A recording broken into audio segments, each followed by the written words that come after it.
Hello everybody, welcome into the FastTrack Sim Racing Cup Series. It's the season finale at the World Center of Racing Daytona International Speedway. Who is gonna win the regular season championship tonight and who is gonna keep their playoff hopes alive? Could see a new winner, but whatever we see tonight, you better believe it's gonna be exciting. If you're just tuning in, we appreciate you being here on Ghost Racing Network. Let's get right down trackside, get into your starting grid here for the Daytona Summer 200. It's going to be Tyler Marble on the pole with Joshua Watson to his outside in second. Brian Watson and Jeff Marble making up row two. Cody Richardson starts in fifth. Alan Pajari to his outside in sixth. It's going to be Sean Kaltenbach, one of the Team Watson Racing drivers, in seventh. He'll have Joe Musso starting to his outside at 8th. And rounding out the top 10 tonight, it's going to be Jared Bundy along with Andrew Kotska. Brian Conklin starts from the 11th position.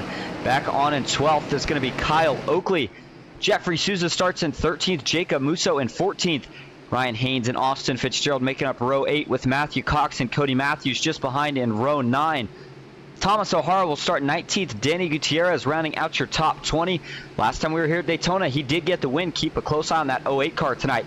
Jeff Barnes starts in 21st. It's going to be Brett Spott in 22nd. Bill Benedict starts 23rd with Scott Glass at his outside in 24th.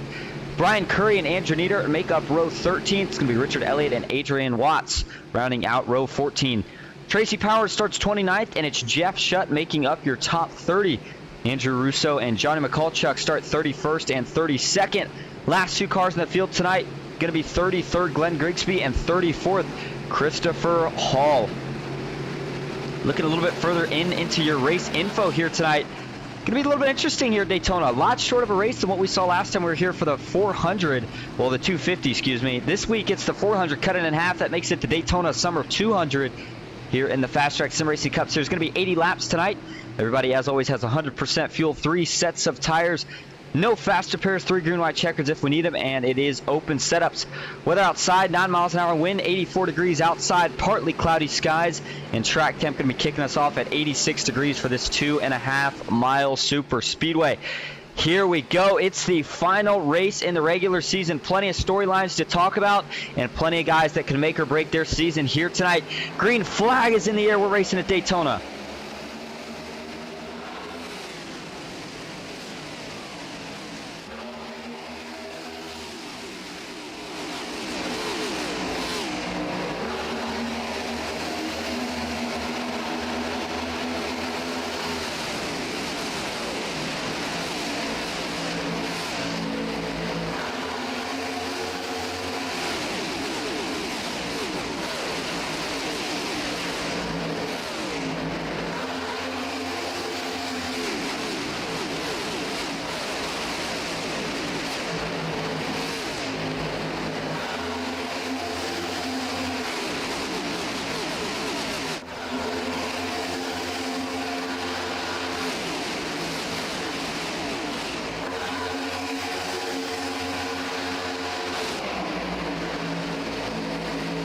Lap 1 is going to be led on the outside by Brian Watson, one of the JBR E-Racing drivers. He's got them all pipered up on the top lane right now, but the bottom still looking to hold strong here with Jeff Marble. Talked about we were already here once. You got to expect that these guys have a lot more experience. We've been in 2 super speedways already throughout the season. I think the pushing is going to be a lot more aggressive tonight. We'll have to find out as things progress. There's the 48, Tyler Marble, running the Chase Elliott paint scheme that we saw this week in real life in Daytona. But we talked about the JBR guys. You got 2 of them up top. They're going to be a hard duo to beat, especially when you look at the pushing job that Joshua Watson is doing right now on the back bumper of his teammate. Let's ride on board with the 01. He's getting after it and getting aggressive early.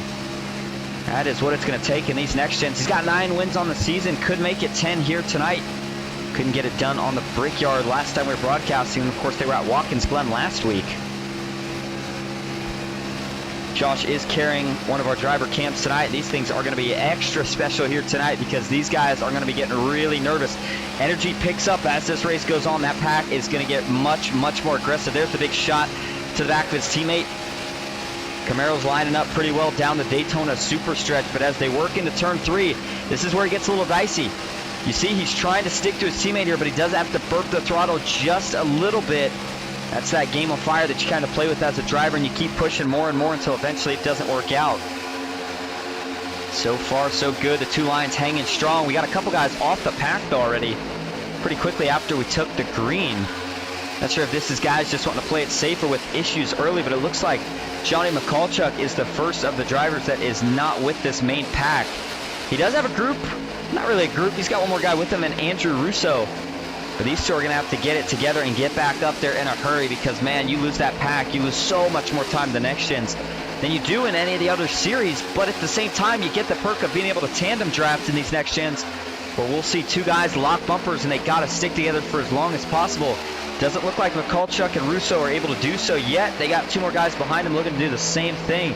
That's going to be Glenn Grigsby and Christopher Hall. They might form up into one four-car group here eventually. But with no scheduled cautions, they really need to try to get back up there. Going a lap down could be a threat as this race goes on. But already 5 laps in, and now the bottom's starting to fade just a little bit. A lot of these guys, especially on that top line, they are trying to get everybody to want to jump up top. And sometimes the more progress that top line makes, everybody's going to start to want to bail out from the bottom. You look for gaps up top, try to jump in, and if you're a driver on the top line, you're not trying to lose position. You got to keep those gaps nice and tight, but still leave yourself a little bit of room for when we see those checkups. There's last time we were here, Daytona winner, Daytona 250 winner, Danny Gutierrez. It's that one win that he's got on the season. JBR E-Racing driver, we talk about how good they are here at Speedway. They showed it in the first 2 races of the season with the Clash and then the regular season opener. And we'll see if they can show it tonight here in the regular season closer before we do head into the playoffs. Darlington to open us up, and it is a no bull race next week. And you know, a lot of guys looking to keep their playoff hopes alive. They had their eyes on this, circled it on the calendar. Daytona has the draft, the thing that we don't see at any of the other tracks we head to, or at least not nearly this strong. Everybody's going to be wide open and pretty much bumper to bumper as there's an aggressive move. Alan Pajari looking to get out in front. He takes a dive to the bottom, down into turn 3, looking for a push here from Jeff Marble as they work their way out of 4. Not going to be able to find any that time, and the bottom still trying to hang tough. But the top staying strong. Now we're going to get another taker here. Looks like it is going to be Joe Musso, who's making a turn here tonight. We talked about Jacob had one of the guys holding the season down for his team after a lot of them left. But, hey, looking at the Musso Speed Shop, these guys are really good when it comes to Super Speedway. And Joe Musso making sure he's coming out tonight to see if maybe he can steal himself a win here late in the season. There's his teammate, Jacob Musso, not too far behind. Currently sits in 9th position, couple rows back, but he is up 6 from where he started already. Good run early for the Musso Speed Shop guys, but I'm kind of shocked that the outside has not been able to really get everybody lined up and pulling away yet. But again, in the night race, things just seem to be more racy. That cooler track temp is going to help the bottom out overall. Tires do wear out on these next gens. They do get a little tough to drive as the run goes on, so we'll keep an eye on that. But I think especially here for the first 20 laps or so, I don't think we're going to see anybody with really too many issues. At 100% fuel, I would expect these guys to be able to go somewhere between 35, probably about 35 and 40 laps worth of fuel, maybe closer to that 40 mark. But talking about some of those earlier storylines, talked about Joshua Watson texted us earlier about it. He said 2 battles tonight, and we knew what the one battle was. The battle for who is going to take that playoff spot. We'll be looking at the points here shortly, and that should give you some insight onto just how close it is. Guys that can make the storybook win here tonight and make their way into the playoffs, but also the battle for the regular season championship. And it is going to be between 2 of the guys that we do have here tonight running near the front, along with 2 of the guys that we do have carrying driver cams. One of them we've already been riding on board with for a little bit. That was Joshua Watson in the 01. But not too far behind him, the man who has caught fire from about middle of the season on forward has been looking to add to the 1 win that he's got this season, and that is Mr. Jeff Marble in the 15 machine. Showed a lot of promise here the last time we were here at Daytona to kick off the season. We'll see if he can get the job done here tonight. Team Marble iRacing, a little bit less drivers overall than JBR E-Racing, but they both have 2 of their guys near the front right now. JBR E-Racing, of course, still lined up on the top. And I think if you are a team, any of the bigger teams, in fact, such as JBR E-Racing, Team Marble iRacing, you're wanting to see this thing go green, and you are wanting to see us make it to this first pit stop on a green. Because if we can do so, that's really your chance to split up the field. These next gens are so crucial to stay in the draft. As soon as you lose it, get probably about 1.5 seconds back or so, you drop like a rock. You got to have probably at least 3 to 4 cars to keep and make time. And so you know everybody that pits is going to try to probably pit together or at least pit with some familiar faces such as their teammates. There's a big shot to the back bumper of Joe Musso from Alan Pajari. Propels that inside line forward down into turn 3. They're taking the shorter route. In the top line, you see a little bit of a break up there. Now, notice now, Brian Watson, he gets a really big shot from his teammate, sends him way out there. Now, late in this race, whether it's just a finish at the end or if we have an overtime finish with a big pack, you're going to have to manage that as a driver. It's so easy to get a big gap of these next gens, especially when the guy behind you gets tandemed up and you really start pushing. Man, you get too far out in front, kind of like a sit and duck. Guys behind you are going to get an even bigger run, and you're just not going to be able to block it. You got to maybe just drag the brakes a little bit if you get too far out in front, but does not seem to be an issue right now. Brian knows he's got a teammate behind him, and again, this could be a little bit of strategy play here on looking at the playoff picture. Joshua Watson, he knows he's already locked in by a mile. Plenty of wins. His teammate Brian Watson, plenty of top 10s, but does not have a win on this season. How sweet would it be if he could get his first one here under the lights tonight? That is what I think Joshua Watson has in plan. In fact, I don't think he's going to leave the back bumper of his teammate unless some outside force causes him to. But 12 laps completed, and everybody's still double file. Haven't seen anybody dare take it 3 wide yet, but nobody's really been able to narrow it back down to single file just yet. All right, the 2 groups of 2, they caught up. They are now a single pack. We got to keep an eye on these times. Can these guys find a way to track down the back bumper of Bill Benedict? Looking at the time, looks like they're hanging about even right now. They sit 13 seconds back from the back bumper of Bill Benedict. They're looking to make that time up. Well, honestly, probably before we get to this first green flag pit stops. It just seems like as a group, things don't always work out too well when you try to make them up during and after pit stops. So they've got a lot of work to do, but if they can get linked up here, Glenn Grigsby not shied away from contact. There you see he's trying to push Andrew Russo back up front, but they just get disorganized. The more disorganized you get, the more time you're going to lose. It is now back to about 13.2 seconds. So it doesn't look like they're really gaining much or losing too much for now. They're probably going to be needing a caution here at some point throughout this race. Track temp going to cool as the night goes on. Real life race, we saw Ryan Preece go for a pretty wild ride. I think we're going to see quite a few of these guys going for a pretty wild ride tonight as the ever-looming big one. You know it's going to strike at some point. It's just a matter of when and where and who can get through it and who can't. Here's Ryan Haynes for VMP Racing. 2 top 10s so far on the season. Driver out of Center Hill, Florida, currently sits in the 19th position. Scott Glasso just in front of him.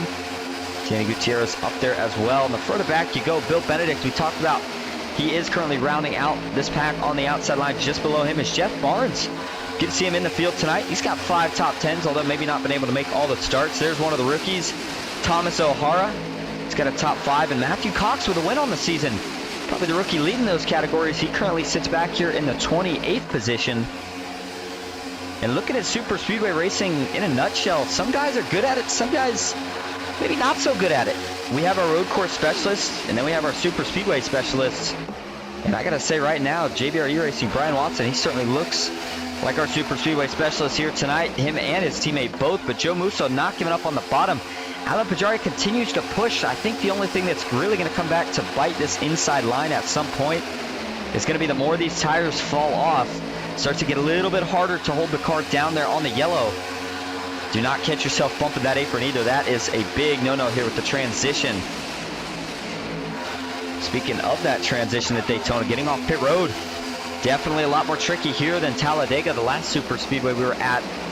A flat apron here at Daytona where it is banked at Talladega, so you can't full throttle it all the way from the pits to turn 2. You got to kind of baby it while still trying to get as much speed as possible. Man, you lose the back end on these, you just can't seem to save them. So everybody's gonna have to be really, really careful about how they approach and get in to their pit boxes, but also how they get out of pit road and up to speed. Man, big moment for Joe Musso.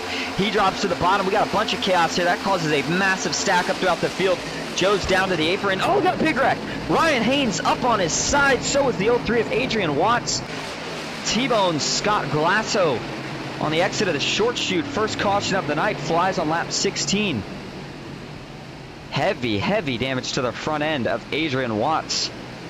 And that might be a night ender for the 03. And that is going to put JBRE Racing down a driver a lot sooner than they would have liked. Yeah, he's towed that thing immediately. Well, we kind of saw how it started, and unfortunately it looks like it didn't quite end as well as it started. All right, so take a look here. We're going to back this up to Joe Musso, who looked like off of turn 4, which is where this whole ordeal kind of starts. Just got a little bit of a bad push. Nothing too bad here. They save it. Watch Alan Pajari here. He's going to close up to that bumper. We'll play it at full speed for you. And boom, just a little offset. Tires are starting to wear out a little bit. Sends Joe down to the apron. Now, I'm not sure if Pajari, I'm thinking Pajari was trying to let him up here, so he goes to the middle. Jeff Marble doesn't like what he sees. He's going to check up, let Pajari back in line, but here we go. Look at the stacking up. This is causing out back the 37 and the 96. Jeffrey Susan Conklin get together. So far, so good. But there's the big checkup out back. Adrian Watts gets into the 36 of Andrew Nieder. Brian Curry gets into him, but it's the bottom where Ryan Haynes gets turned by his teammate, Brett Spod. And that sends him up in the wall, and this is a pretty big hit, too, for the 39 machine. See if we can get an angle on this one. Watch this.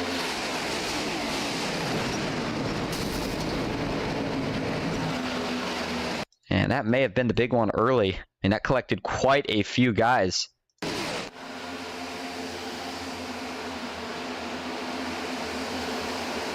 Adrian Watts going to get nowhere to go. Richard Elliott looks like he got involved in this as well. Bill Benedict takes a little bit of damage.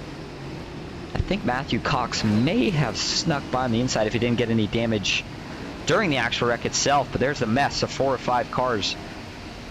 Ryan Haynes over there just before entry, or exit of pit road rather. Take a couple more views at this one.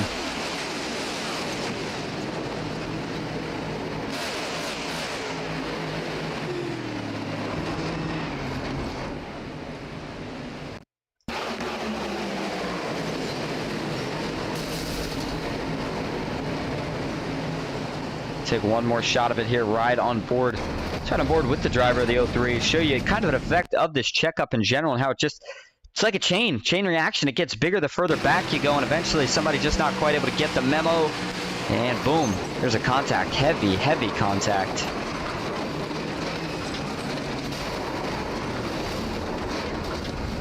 Well, first wreck of the night here at Daytona. Early on in the early stages here of the Daytona Summer 200. We will be right back with more at Daytona. Stick with us.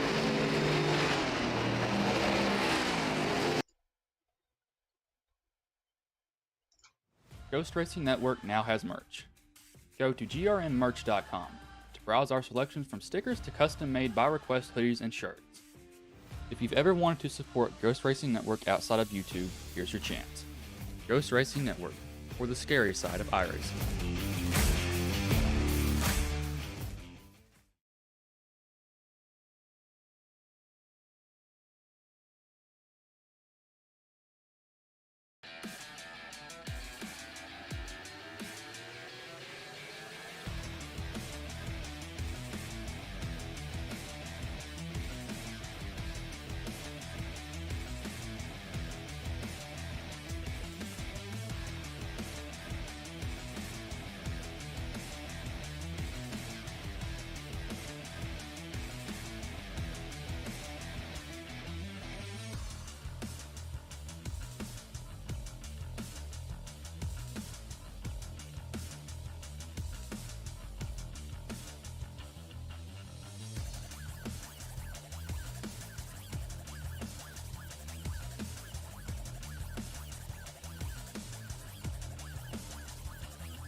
Back live at Daytona International Speedway, getting ready for the green flag. Gonna get a quick word here with Joshua Watson, one of those guys involved in the regular season champion, but I feel like he's in a bit of a predicament. First, let's see if we can get a copy. Josh, Austin up in the booth. Can you hear me?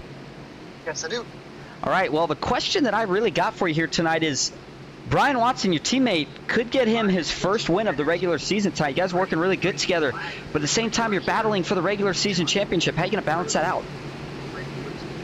First and foremost, trying to get him in. I mean, all we got to do is if we get him in and can run second or third to him, that will guarantee us the regular season championship. So it's going to be first and foremost trying to get him in, and then worry about ourselves later. Well, the race tonight, a little bit shorter than what we saw here last time we were here, about 20 laps or so. How's that affected the strategy so far here? Does it make the pace more aggressive? Good luck. We'll see if you can cap this thing off with the regular season championship and get your teammate in. Thank you. All right, moving Joshua Watson back down. He's ready to get the green flag. So are we. Pace car is going to make the hard left turn. Watson and Kotska leading them back to green. 20 laps completed. 60 to go under the lights here at Daytona. Good start from the inside line. Watson's going to have the option here to pull up or stay down. I think he's going to stay down for now. A little bit of different strategy. Teammates on the bottom this time instead of the top. We'll see if they kind of try to get linked together and then maybe go up to the top. Sure enough, that is going to be the strategy from the 04 and the 01. That puts Alan Pajari on the bottom. He awaits a push from Tyler Marble. Nothing yet. Now Tyler's going to get to the back bumper. Gives him a big shove down the backstretch. There's Sean Kaltenbach in the 2-car. Austin Fitzgerald and Cody Richardson up top. And Andrew Kotska in the middle of both of them. So Matt Sim Racing showing some muscle here as well early on in the going. Here at Daytona, we are actually a fourth of the way through this race, but now next pit stop, I wouldn't expect it till probably somewhere around lap 35, lap 55 or lap 60. We'll have to see how they pan it out. Again, this top line has been rolling so well tonight. I think the potential for the bottom to compete is there. I think it's really going to take these guys committing and pushing even when it feels a little uncomfortable. But they're probably going to go ahead and wait till the end to do that. Again, some of these guys have to play it safe. Some of these guys are going to risk it all, but you got to make it to the end to have a shot at it. Now, that wreck did take out quite a few guys, or at least messed up a lot of chances for a lot of guys. Adrian Watts, Ryan Haynes have retired as of now. You see Jeff Shutt, he is not with the pack. Scott Glasso, he's got damage riding on the tail end of this pack. Nieder was involved. So was the 07 of Thomas O'Hara, Johnny McCallchuk. Now the one of Matthew Cox, not sure if he had gotten any damage from that last wreck, but he is in the back of the pack right now. We'll see if he can work his way back up by the end of this race.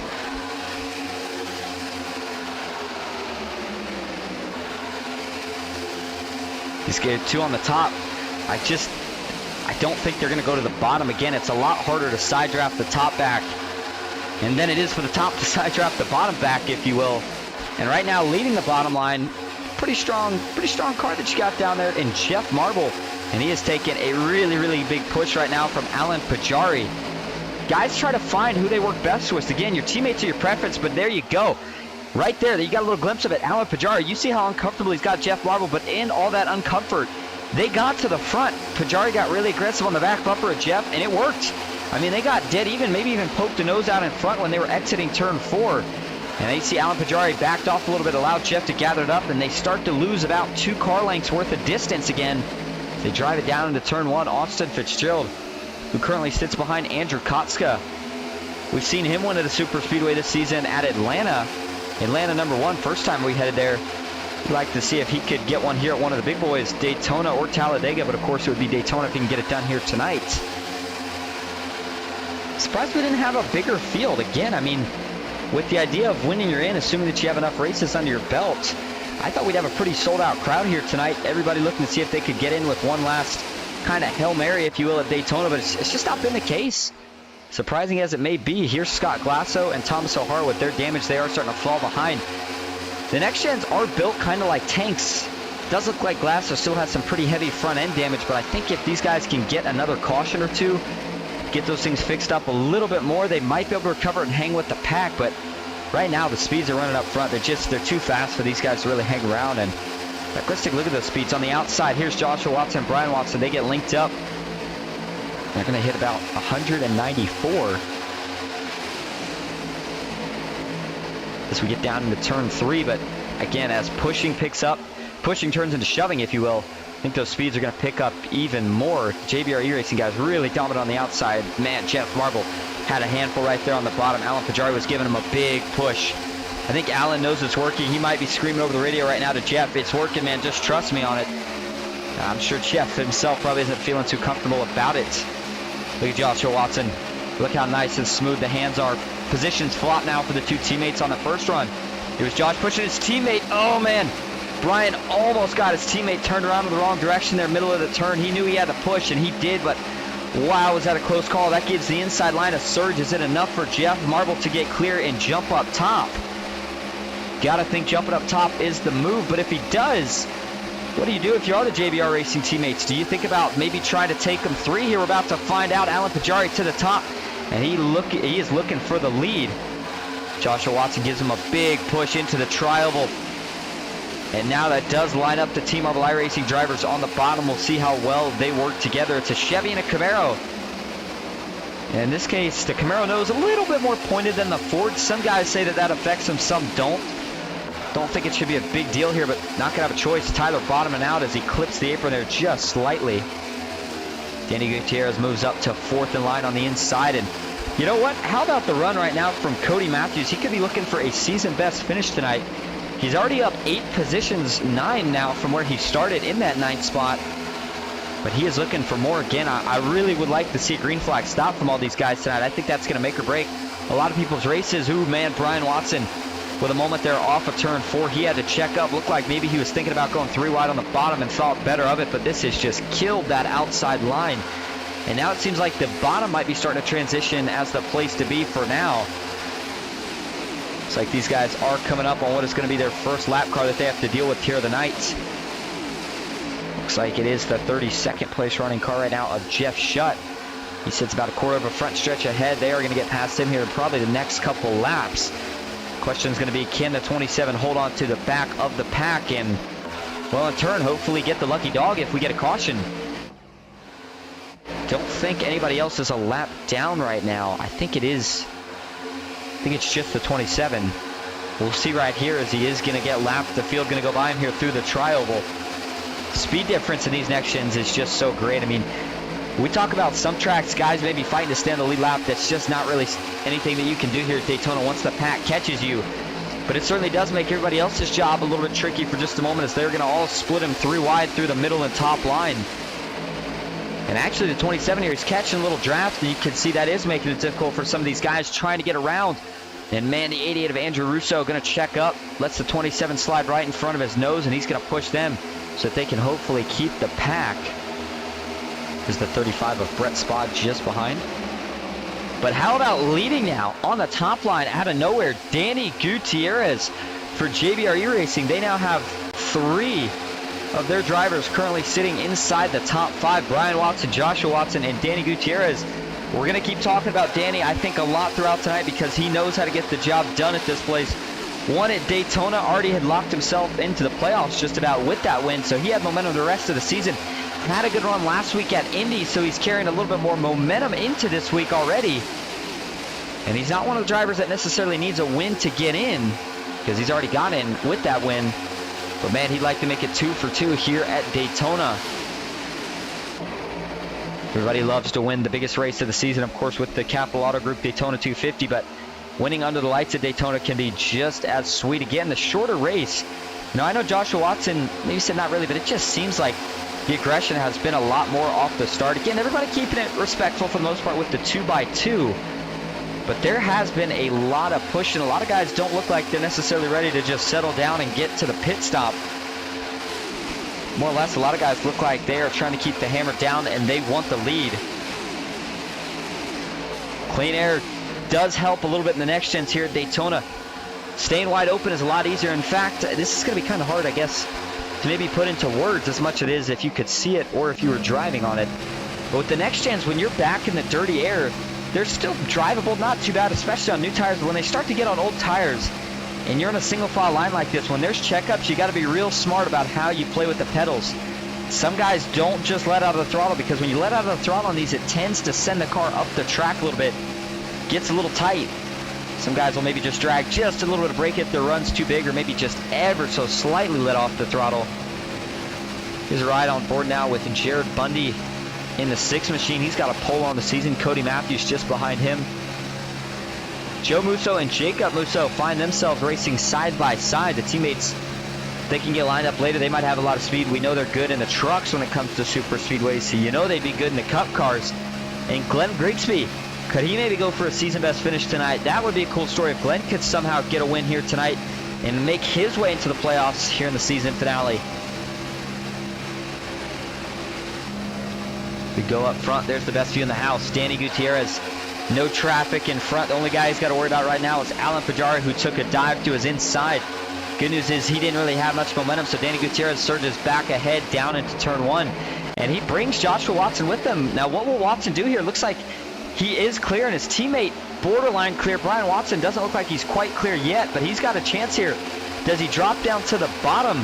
I'm thinking maybe not, because this outside line is really starting to get a lot longer than it was a couple laps ago. A lot of guys were jumping to the top, and just as I say that, a lot of them go right back down to the bottom, but the 3-car breakaway right now is in that middle top line.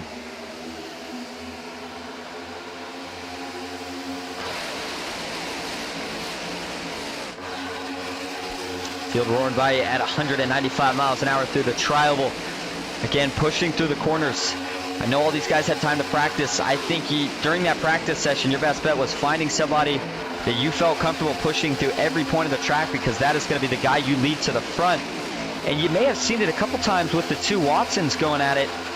But if you get on the back bumper of the guy in front of you and you stay locked up for long enough, you actually can start to pull a gap on the rest of the field for about, I would say, half a lap to a lap. And that could be very important on the last lap. 2 guys get locked up, tandem away from everybody else, and make it just a battle between themselves. But how about Matt Sim Racing? Cody Richardson and Andrew Kotska getting in the mix here. They are now both inside the top 5. Kotska's up 6 from where he started, and Cody has made no net gain or loss from where he started in that 5th position. Andrew Kotska is another driver still looking for his first win on the season. He's been very consistent, shown a lot of speed. Just hasn't been able to quite get the job done and cap one off with a win. Kyle Oakley is another one of our drivers carrying an onboard camera here tonight. There he is in the bottom right of your screen. Driver out of Mount Juliet, Tennessee. He's got 2 top 10s, looking for more here tonight. There's been a couple races here, I'd say the last handful or so, where he's had a strong car and things haven't worked out. And it seems like tonight he's taken a pretty patient approach so far. Again, we're still about 6 laps away from halfway, so you don't need to do anything too egregious just yet. Take your time with it. Make sure you can keep that car clean to the end, especially when we already saw some of the guys that have been taken out in some of the earlier chaos. Go up to Johnny McCallchuck, still sitting further back in the field. We saw him a little bit earlier. Tyler Marble is carrying an onboard here for us tonight as well. He sits in the 9th position. Got the win during our last broadcast at the Brickyard. That had to feel like a good one, one of the crown jewels. Man, he'd like to back it up here with another win tonight at Daytona to make it 4 on the season. Richard Elliott in the Ghost Racing Network car. He got some damage in that first crash. I didn't think it was too bad. It was in the front though. But it makes you a little nervous, but nonetheless, it must not have been too bad, because he is still sitting inside the top 15. 14th, and you see it doesn't look too banged up. But he is another one of our drivers carrying on board here tonight. He would be in, well, not really in, but part of that equation of win in your in scenario here tonight if he could get the job done. And he's holding steady on that inside line, already up 13th from where he started. And he does do a lot of the Thursday money racing that would broadcast, so you know he's got a little bit more experience than maybe some of these guys when it comes to the super speedways. See if that experience does indeed pay off for him here tonight. Well, I'll tell you what we need to talk about here before we go too much farther. We need to talk about the points, because we keep mentioning it, but it's just going to make the finish absolutely bonkers here, as it always seems to do when you come down to Daytona for a season finale. Taking a look at it here, here's what the playoff picture looked like after Watkins Glen. Everybody in green was locked in, so we had 12 spots that were official, if you will. Now, Brian Conklin and Scott Glasso, you kind of assumed if they both had decent runs, they'd be okay. But where it really starts to get a little sketchy was Johnny McCallchuck, Jeff Shutt, Ryan Haynes, and Tracy Powers. All these guys that are right on the bubble. But you look back even further than them at Richard Elliott and Brian Watson, who are both tied in points right now. All it takes is one of them to win, and that's going to slide Jeff Shutt or Johnny McCallchuck right on out of that playoff picture.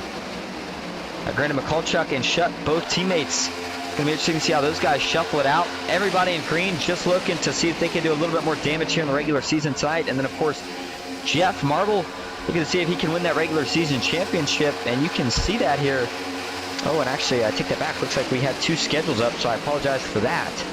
Nonetheless, looking at the schedule and where we head next, Darlington to open up the playoffs next week. That is going to be one of the no bull races and the first race in the round of 16. Kansas and Bristol follow.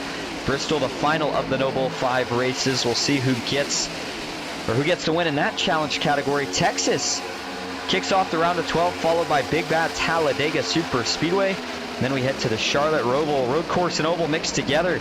That is going to be a fun one for sure. Las Vegas, Homestead, and Martinsville make up the round of 8. And then the championship 4 is a familiar track, one that we were to earlier in the season.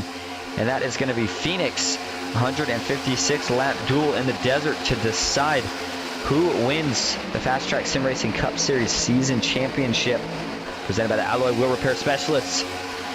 All right, back to full screen now on the bottom. Well, not really on the bottom. I would say in the middle or top, actually. Tana Gutierrez still leads the field. He's got Joshua Watson, Brian Watson, and Andrew Kotska all in tow. And you got to go a little bit further back if you're going to want to find who is leading the bottom, because they are way back there right now. In fact, looks like maybe they're losing a little bit more ground here down the straightaway. Not sure if the handling's falling off or what the deal is, but it is Austin Fitzgerald in the 74 leading it. And Alan Pajari's definitely making sure he gives him a shove. Not sure if the 74 is just not handling the way he wants with those pushes, or if maybe they just had a little bit of a mistake and lost some momentum, because it seems like that they're starting to get it back now. As we officially cross the halfway mark, 40 of 80 laps completed here at the World Center of Racing. If you're just tuning in, we appreciate you being here. You're watching Austin Green on Ghost Racing Network.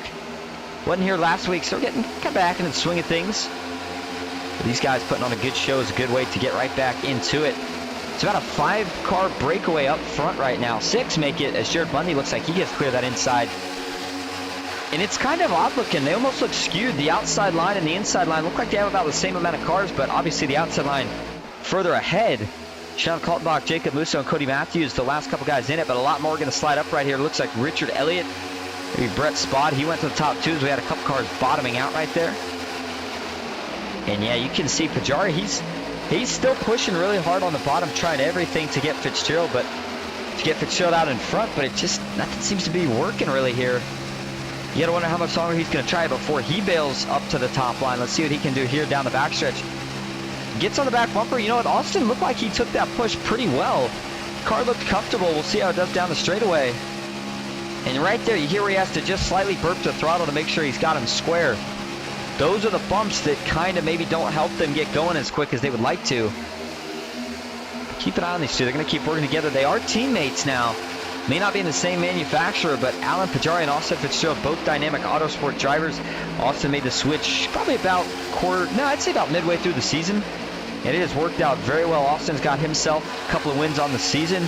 Alan Pajari got himself a win early on in the season at Fontana, California Auto Club in very thrilling fashion. And this top line just continues to look better and better and better. And sooner or later, that inside line is going to disappear into thin air. But still expecting some pit stops here. Probably about, I'd say 13 to 17 laps from now. We'll have to see who decides to pit with who. I think JBR Racing is in the best position, obviously, right now. They've got a teammate leading and then 2 teammates behind the leader. And then Mad Sim Racing, they can go in with whoever they want. Here comes Sean Kaltenbach on the bottom for Team Watson Racing.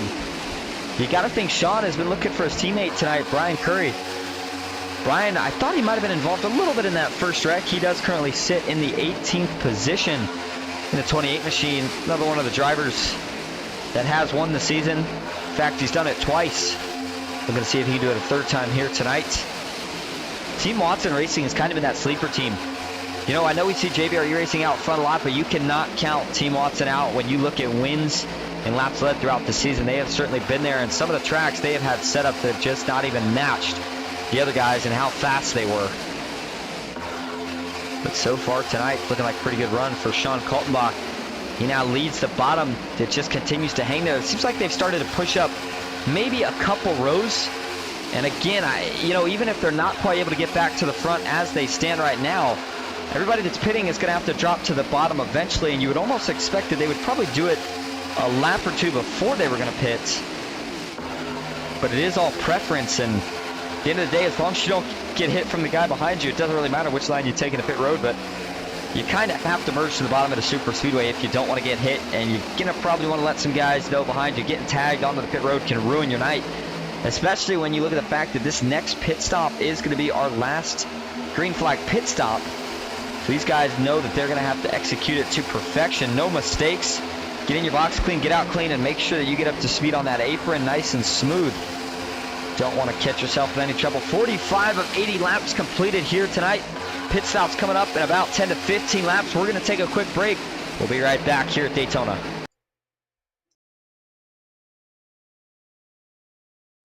Ghost Racing Network now has merch. Go to grnmerch.com to browse our selections from stickers to custom-made by request hoodies and shirts. If you've ever wanted to support Ghost Racing Network outside of YouTube, here's your chance. Ghost Racing Network, for the scary side of iRacing.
Back live at Daytona International Speedway, where pit stops apparently are underway.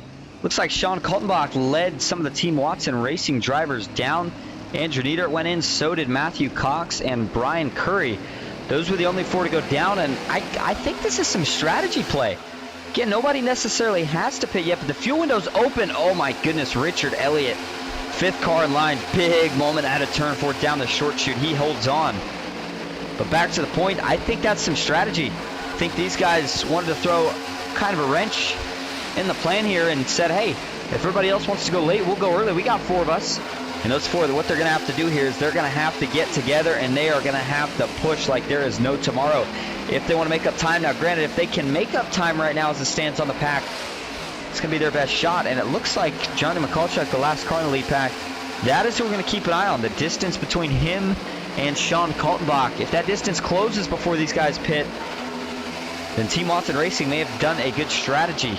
If it starts to extend, then they may be unfortunately caught in a bad position that they can't recover from. But it looks like JBR E-Racing comfortable to stay out for now, but it looks like the cars are really starting to dance around more and more. And if you are running it to the end of the fuel window, which I think kind of expected some of these guys to do, that is where I think we'll expect the pit stops here in probably about 6 or 7 laps. Austin Fitzgerald on the bottom with Alan Pajari. They've just kind of been hanging there. They fall back a little bit, gain a little bit, but on average, they just kind of hang around about 3 cars back from the top line. And man, JBR E-Racing following each other. I'm not sure if Danny's car is starting to fall off here or if Joshua Watson just continues to push him so hard that he's trying everything to hold on to it, but the tires have definitely gotten worn out by now. I think during this pit stop, guys are going to take at least 2 tires. I think you have to, maybe even 4 tires. I don't think it'd be a bad idea by any means. If you got to wait a couple seconds, that's where you start to wonder about it. But I think the grip with how old the tires are at this point is going to make a huge difference on how well you can push, how much time you can make up. But the top line has definitely been the dominant force for the most part here tonight, and JBR E-Racing has definitely been flexing the most muscle. Pajari and Fitzgerald, they're not going to have to worry about they're getting down to the bottom for the pit stops. Jeff Marble and Tyler Marble. Gotta wonder who these 2 are going to pit with. You know they're not going to pit with themselves. Do they maybe try to pit with another one of the smaller teams such as Dynamic Auto Sport, or do they try to go in with the big team and match the strategy such as JBR E-Racing? It's just kind of a load of different strategies. It keeps everything exciting, keeps it interesting. And now looking ahead here, as we were talking about, we're looking at the time gap. The distance between Johnny Mikulchuk and Andrew Nieder right now sits at about 39 seconds. And we'll keep an eye on that. This is all the guys that are in the lead pack, and it looks like it's kind of hanging around the same. In fact, unfortunately for Team Watson Racing, they're maybe losing a little bit, as they do have Matthew Cox, the lead pusher right now, but he's got some damage on the front end. Yeah, he's got pretty good damage. You see the front of that one car, it looks like he hit a telephone pole or something. It is caved in pretty good. Gotta wonder if that's holding him up just a little bit in the draft. He's able to keep it, but they're gonna really have to hold a tandem, and in fact, now that you see that lead draft behind is catching them, they really gotta hope that the lead draft does not catch a toe from them here, because if they do, that's probably gonna put an end to their night. Ooh, we see movement up front, out back of these guys. We had a couple more guys jump to the bottom. I think this is in preparation for pit stops. It is Andrew Kotska and Cody Richardson, the two Mad Sim Racing drivers. And that does give a little bit of a surge to the inside now as Joshua Watson gets a bump from his teammate, gets a little out of shape.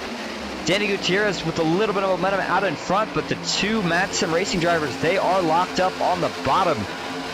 The top just so strong. Joshua Watson continues to push Danny Gutierrez farther and farther out in the lead. Brian Watson got up the track, caused a checkup. But again, everybody holds on. And now you got to start to wonder, with the JBR guys waiting as long as they did, can they get all of their drivers down for the pit stop in time? Now, if they're planning on pitting a lap later than everybody else, then they don't have to worry about it. But man, if it comes down to the end and we're like we are now, they may not be able to pull all their teammates to the bottom. It's going to be close. I think they got to take it here as soon as they get it. And right now it is borderline. They've got two cars clear, but it doesn't look like they've been able to quite get the third clear yet of Brian Watson. Again, a driver that needs a win here tonight. Gets in. There we go. There's the move to the bottom. Does anybody decide to go back to the top from it? Certainly doesn't look like it. A couple guys still stuck on the top, however. Jared Bundy, Jacob Musso, who goes to lead. Oh, Musso, some internet issues there. Blinked out for just a minute. He is now back. Cody Matthews, Kyle Oakley, and it looks like Brett Spod, the only other drivers remaining on this outside. So we're going to be coming to lap 54 right here. Pit stops at the latest, I would say, probably expected about 6 laps from now. And there goes Jacob Musso. Make it 4 cars now on the top, and it is just a dying train at this point. Everybody's going to find a spot in line. Certain people are going to let certain people down. Everybody else is just going to have to find a spot to go down. Bundy is going to be the last guy to find a spot in line. He is going to go all the way to the back if he can't find a spot soon. And this single file line at Daytona is probably going to be about the only peace and quiet that we are going to get, because after the pit stop is over, it is all go from there. No more pit stops expected, and it is going to be time to tighten the belts one more time and get ready for a finale to round us out. All right, here we go. Pit stops underway. How many of them are going to go in? Looks like a ton of them went in. Does everybody get in clean is the question. 3, 4 wide, and it was executed perfectly. You'd think these guys practice this, because they did. Nicely done, fellas. But now everybody's got to get into their box, and that's where trouble's going to ensue. Danny Gutierrez and Jacob Musso with contact. But it was before that Gutierrez got spun. Oh, that's a tough break for Danny. He's got heavy damage on the front end, too. What happened? This is going to ruin Danny's night without a caution. He's still backing up. Guys trying to find a way around him. He's going to try to get into his pit box here. Things have just all went wrong there for the 8. We'll take a look back at it in just a minute. And it looks like this has messed up everything for the JBR racing drivers. They had it all going right. Where did it all go wrong? Let's back this up and take a look. Now watch this entry into pit road. This is what's impressive me. Look at these guys fan out. 3, 4, 5 wide at one point. And they all somehow, someway find a way to get slowed up. They get on clean. And right here is where we're going to run into the issue. Watch the 08 of Danny Gutierrez and Brian Watson. Oh, that's a little bit of a miscommunication there. Brian on the inside, and Danny had to get to his box. Joshua was there, and I got to believe that's just guys they're teammates. And Danny or somebody maybe just didn't transfer the memo that, hey, guys, I could get into my box. It's right here. Maybe it's surprised, I'm not sure. But there's the contact. The 04 goes around, and then the 08 gets spun around by his teammate, and then he gets hit head on. In that process, that's where it really gets that front end damage. I think it was indeed, was it Kyle Oakley that hit him? No, I think it was, we saw Cody Richardson or Andrew Kotska. I think it was Cody Richardson that made the contact. No, Cody sneaks by. Fitzgerald sneaks by. Oh, it was Jacob Musso. Oh, man. And then Kyle Oakley. Couldn't see it. And he makes heavier contact. That is our first on-pit road incident here of the night. A couple guys that have stayed out. Looks like would be Jeffrey Souza, Bill Benedict, and Andrew Russo. Tyler Marble and the rest of the crew. Who are we going to see go down this time? Looks like that is going to be, is that Ryan Haynes? It's either Ryan Haynes or Brett Spod, one of the BMP drivers. Been down to the pits now. And, oh, yellow flag is out. We have trouble. Trouble down the short chute into one. Nieder in the wall. Can he hold on? Looks like he does. Who else was involved in this one? And that is going to certainly shake some things up. That was actually the 38, excuse me, that went down the pits. That was Christopher Hall. Either way, up front, what has brought out the yellow here? Saw Nieder sideways coming out of the trial over here. Oh, man, big hit for Brett Spot on that one. The hood goes flying. And then there's the extra contact for Nieder and his teammate Brian Curry. That looked like Fitzgerald got a really bad push. See if we can get this from the chopper cam right here. All right, watch Austin Fitzgerald. Oh, they were 3 wide for a second. No, it looks like they're 2. Fitzgerald's going to jump to the high side. Oh, it was a checkup. So he may have actually not wanted to jump high, but he realized he had to jump high. Let's see. Yeah, there's a checkup. Fitzgerald jumps high to avoid it. Looks like Nieder tried to follow high, and when he went high, just kind of followed onto his left rear. Yeah, when he does that, he just turns Fitzgerald around. Kind of a racing incident there, and boom, there's the contact. Fitzgerald's going to come down the track, clips the 35. Watch this hit for Brett Spot. It's going to be nasty stuff. Boom. Sean Kaltenbach, nowhere to go. He gets the car on top of his hood before that hood goes flying. Good thing it didn't go into the grandstands, I guess. Man, I don't think I've seen a hood fly like that in iRacing. And then there's Andrew Nieder. So all in all, looks like the 35 got the worst of it. There was some more contact after, like I said, right there between the 2 teammates. But I think they both escaped that. I think they'll be able to return to track, even though they'll have some damage. But the man that got the worst of it here is definitely Brett Spod. That Austin Fitzgerald, I don't know how in the world he drives out of that after as far sideways as he was, but he finds a way. A couple more views of it here.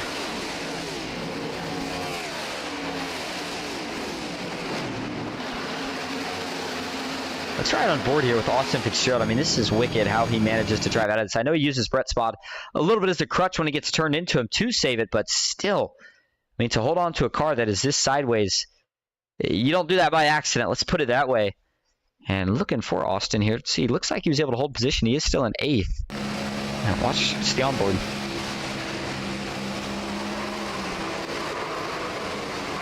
Man, oh man.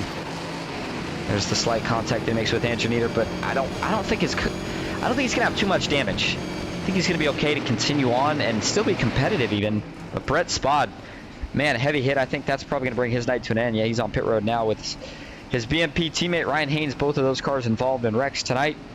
Not the night that BMP wanted, that is for sure. But this has opened the door for opportunity, to say the least. Jeffrey Souza leading at Daytona with 22 laps to go. Talked about it earlier, storybook endings to a regular season. Could it go that way for Jeffrey Souza here tonight? Bill Benedict's going to be lining up second. He could make it happen. Andrew Russo, another driver. Well, actually, I don't know if Andrew would be able to get the win in your end. Not sure if he's had enough races in or not. We'll have to find out after the race. Tyler Marble, Brian Conklin. He is in as it stands right now, but he's close on points, so you know he's still got in the back of his mind that a win, well, not only would be a win to make sure he gets in, but it'd be his first win of the season. Jacob Musso, same boat. Cody Richardson, Austin Fitzgerald, they both have wins on the season. Andrew Nieder, Andrew Kotska, though, in 10th. Could he find his way up there in the next 20 laps or so once we go green? And maybe he could contend for the win here. Taking a look at the chat, as we're under caution, Ryan Taft says, I thought that was going to be worse than it was. You're not kidding. When you see a guy get turned, especially in the tribal here at Daytona, usually it doesn't go without collecting a couple handfuls of drivers, but not that time. Everybody did a pretty good job of getting away without too much damage.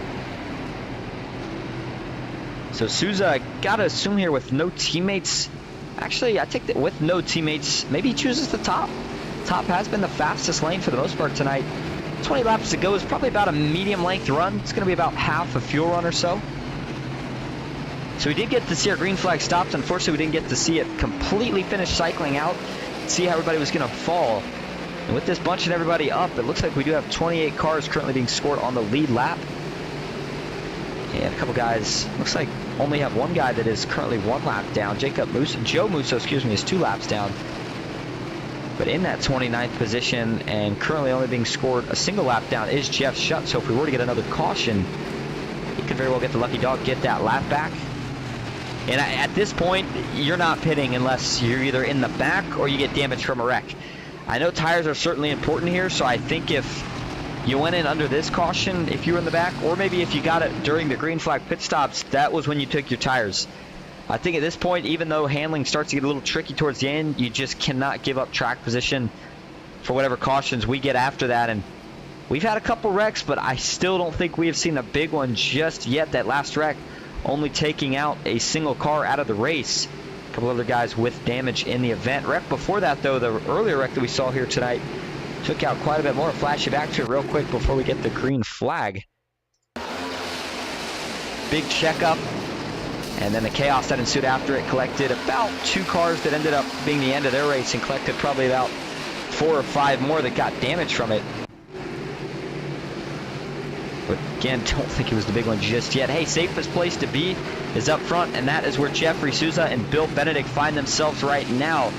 Again, it's an open setup league, and these guys aren't on the bigger setup team, so you got to wonder how fast are their cars going to be out leading the draft, the great equalizer when you're in it, but when you're leading it, it's a little bit of a different story. So we'll see how these 2 cars fare. I think they're going to be fast, and we'll see if one of them can hold on here to get their first win of the season. It is going to be a 20-lap shootout to cap off the regular season here under the lights. We are back, green flag racing at Daytona. Jeffrey Souza and Bill Benedict both through the gears nice and smooth, off to a good start. Looks like Bill Benedict, though, is going to get the advantage down into turn 1 on the top side. He chooses to drop to the bottom. Tyler Marble is saying thank you very much now. He's going to get a big one on the top here once Jacob Musso gets to his back bumper. As we take a look here on the spotter view, watch the big run coming from the outside. There you go, Musso has linked up. The run starts to form, and then oh man, big shot on the inside line. Andrew Russo got a huge run that allowed Souza to push Bill Benedict down in front, kept the outside at bay for now. And it looks like Tyler's maybe struggling a little bit here. Jacob seems to be locked on, but that outside is fading. Maybe Souza just has something that he can really work with as the outside starting to make a charge back now. 19 laps to go. I don't think Musso's considering any 3 wide here. In fact, I don't know really who is right now. I got to think maybe you have to look as far back as some of the JBR E-Racing teammates, maybe Joshua Watson. But again, he'd like to help his teammate Brian Watson right now, and Brian sits 2 rows back from his teammate, so he's got to find a way to either get behind him and push him up here, or Brian's going to have to find a way to get in front of him if those guys want to go 3 wide and make something happen on the outside. Oh man, they got really disorganized. You can tell these guys are really starting to push the boundaries a little bit more. It can only work so well for so long as that outside. Jacob Musso, he is trying everything he's got here to push Tyler Marble back out in front, check up on the bottom. Everybody saves it, but there's a lot of fishtailing going on right now. Down into turn 1, they remain side by side up top. Leading the way now, Tyler Marble starts to poke a nose out in front. On the bottom, it's Bill Benedict and Jeffrey Souza. Austin Fitzgerald involved in that last wreck, but he saved it.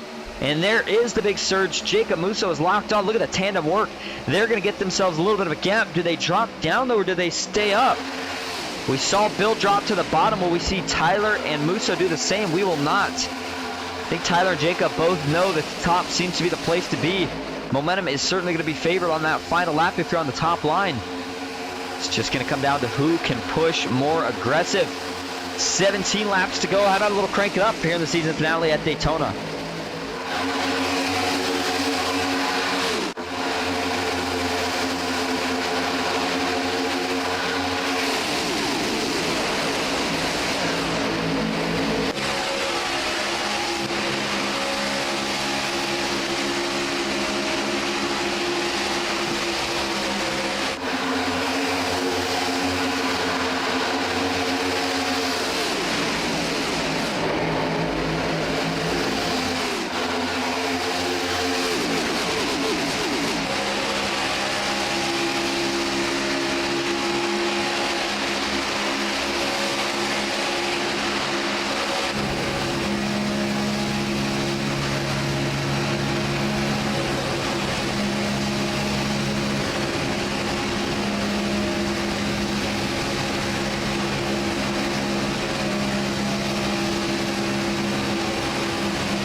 And that is going to do it for tonight's segment of Crank It Up. 15 laps to go, going to be 14 when we cross the line this time.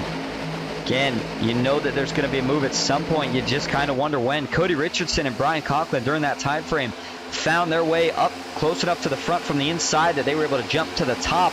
And now Cody Richardson from Sim Racing. We got one out of shape. Down to the infield goes Johnny McCulchuk. Who else gets collected in this one? No caution yet. We keep it together now. The 4 sliding on the apron. Still no caution. Are we going to stay green here? The 4 now stopped in the middle of the track. He's going to back it back down. And that does draw the caution. And not sure if the admins will be too happy about that one or not. We'll have to find out. Jeff Marble cooling it down. And I could be mistaken here. I think the caution's only iRacing thrown. And I believe that caution there was only thrown when the 4 of Scott Glasso had parked in the middle of the track there for a moment. Let's see here what exactly happens. There's a big checkup. 72 was the first one that I saw out of line. And let's go back and let's take a look from the blimp cam. Man, that's a huge stack up.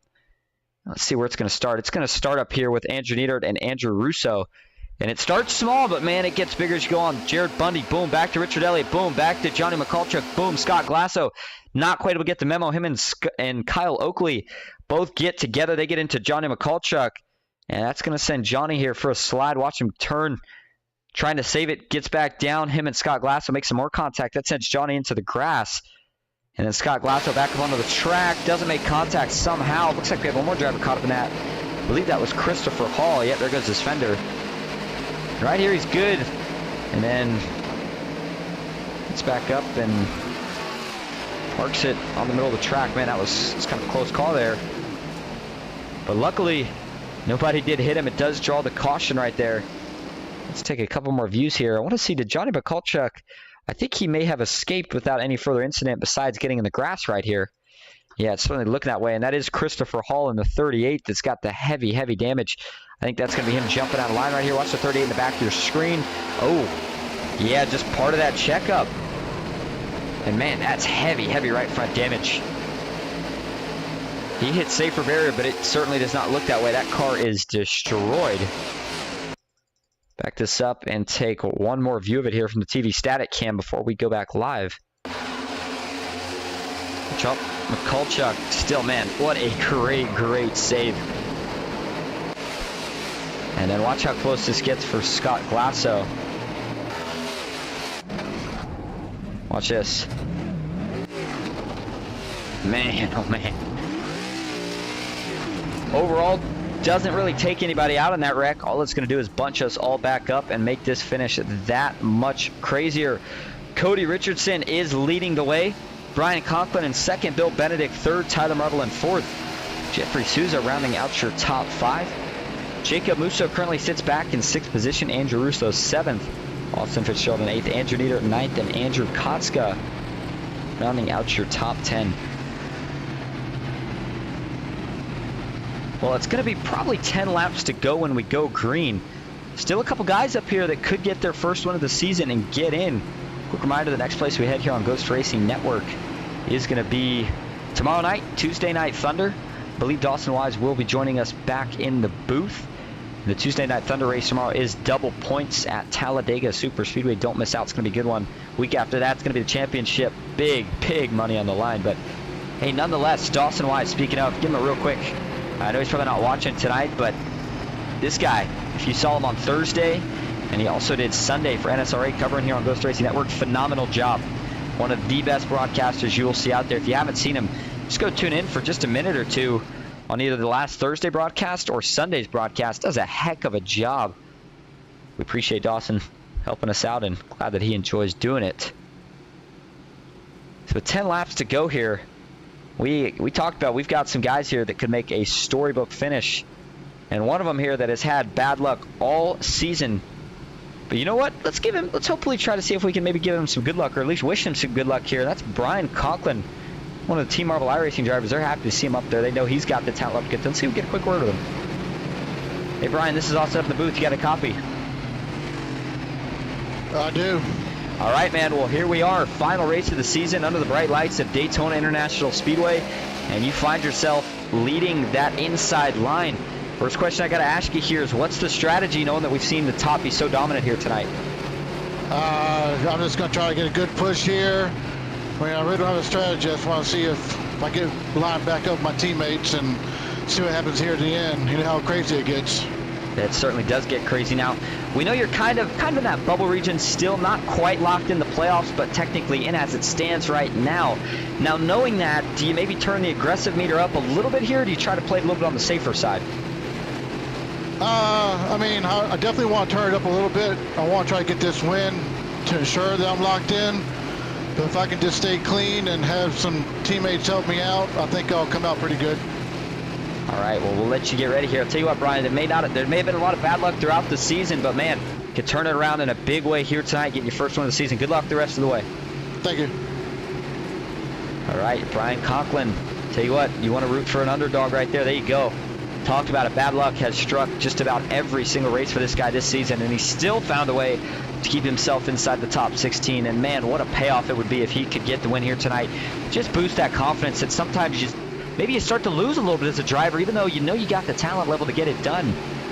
Sometimes things just always don't work out, but man, it could work out in a big way here tonight for a lot of guys. Let's name some of them in your top 10 right now. Brian Conklin, Bill Benedict, Jacob Musso, Jeffrey Souza, Andrew Russo, Jared Bundy. I mean, any of these guys, if they get the win tonight, it would flip the playoff picture upside down for a couple of the guys that are not locked in yet. We are about to find out. 10 laps to go. Still got 3 green, white checkers if we need them.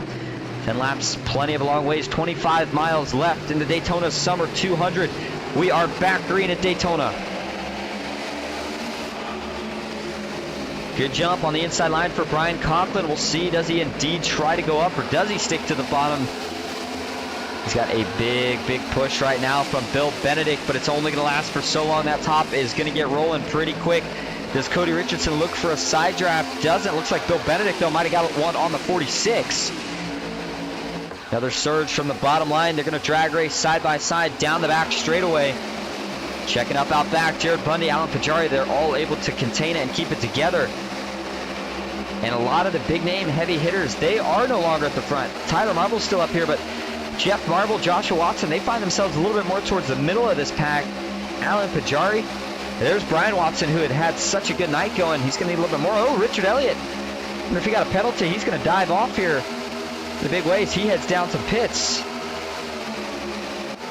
Yeah, not sure if he got a penalty or if he's got damage. Let's see if he drives through here or stops in his box. Not sure what his penalty would have been for.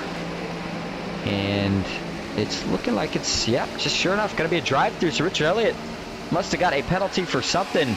That's going to hurt his chances. He needs a caution now. But up front, they stay side by side as they dice it up out back. Brian Conklin, meantime, found his way to the top and is now getting a big push from Cody Richardson. At this point, you got to really hold that wheel a lot tighter. Guys are going to be pushing. They're not going to be cutting brakes in the corners anymore because you can't afford to. And man, I'll tell you what, that 46 and 37 combination on the outside, they're starting to get really offset of each other. That makes me real nervous. Somebody, it's not going to take much. You hook a guy just a little bit, and that could be a night ender for Brian Conklin. If you don't feel safe, best place to go is exactly where Cody Richardson just jumped. Right on down to the bottom. We're going to wreck out back. This is going to be the big one here. How many guys does it collect? 2, 3, 4, 5 now as Danny Gutierrez and Johnny McCulchuk both get collected. And it may have actually tied our first wreck, and we may have actually escaped the big one yet again. But another good wreck, to say the least, in sense of magnitude. Let's go back and take a look. Tracy Powers was involved in this one. In middle of the pack, towards the back of the pack is where this is going to start. Ooh, Alan Pajari. It looks like he's going to get up in the wall. And tell you what, when you get in that wall, it's almost like a suction cup. Just keeps you up there, and you got to really crank the wheel to get off of it. And sometimes when you finally do get off of it, the car hooks to the left. Let's see if that's what happens here for Alan Pajari. There it is, gets up on the wall, and yep, sure enough, takes him a little bit further left than he would like to when he comes off of the wall. That sends him down into Brian Watson. And that sends Brian Watson down into Tracy Powers. Powers is going to get turned here. Yeah, it's going to be a pretty big hit. Nasty angle. A big shot, and then gets hit by Matthew Cox. Looks like Brian Watson does get through without too much damage, which is significant. Sean Kaltenbach makes some slight contact. And then there's Johnny McCulchuk getting involved. Danny Gutierrez right now, you see him on the top line. He got involved in the initial wreck, and then he's going to get involved in the secondary one right here as well. And that damage may finish off the chances for your Capital Auto Group Daytona 250 winner to go back-to-back here at Daytona. Let's watch on board here for Brian Watson because, man, this was, again, similar to Austin Fitzgerald where I'm amazed that he was able to drive out of this because for a minute it looked like he was going to be swept right up into the mess. So he does get some contact, but that's a big, big save right there to not go up into the wall with him. And on the flip side of that, heavy damage for Tracy Powers. Let's take a couple more views of it. Watch the hit here for the 25 machine. Boom!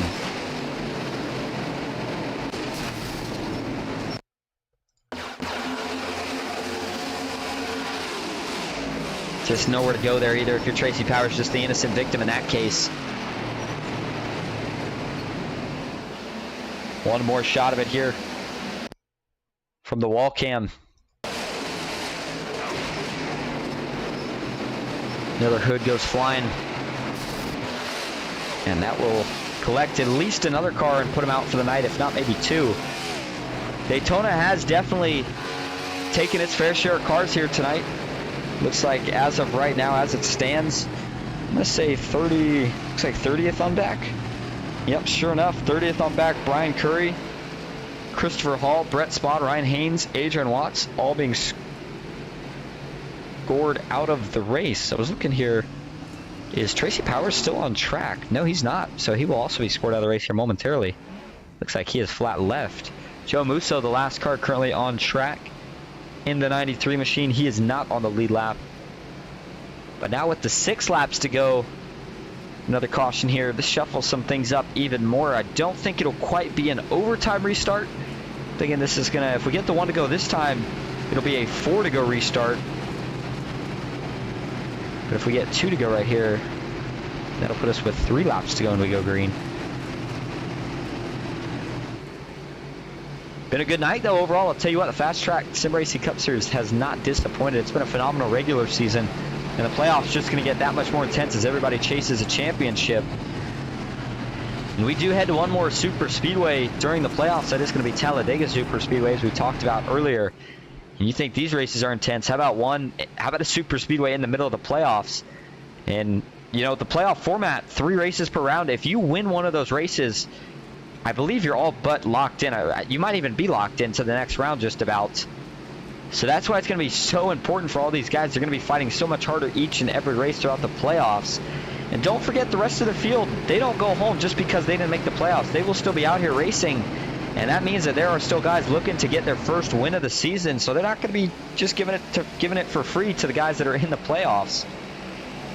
And it looks like we did get the 1 to go single that time. So we're going to go back green with 4 laps to go. Cody Richardson and Brian Conklin going to be lining up for row 1. Tyler Marble and Bill Benedict just behind in row 2.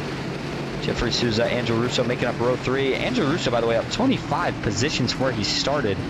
Bill Benedict up 20. Just behind Russo is going to be Jacob Musso in 7th. Andrew Dieter up 18 and 8th. He's been in a wreck tonight, and he's still running. Jared Bundy in 9th, and Austin Fitzgerald up 6. Currently rounding out your top 10.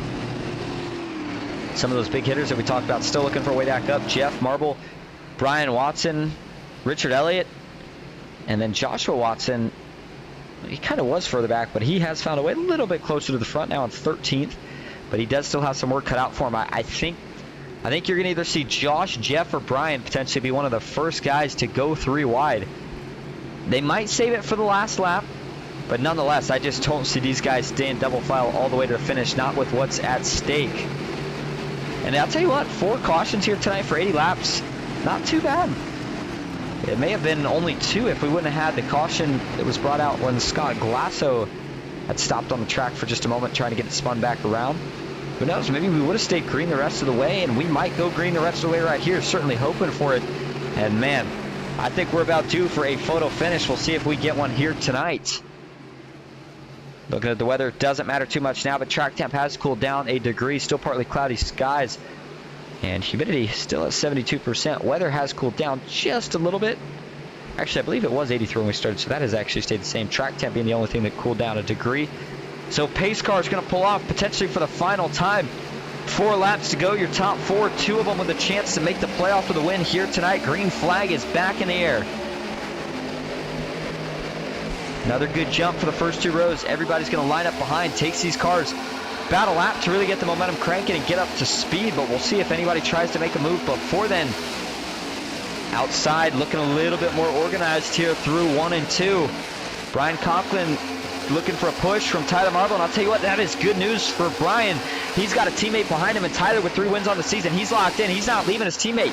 At this point, if you're Brian, you have got to be telling Tyler, what lane do you want? Tyler going to be in charge of pushing the 37 from here to the finish.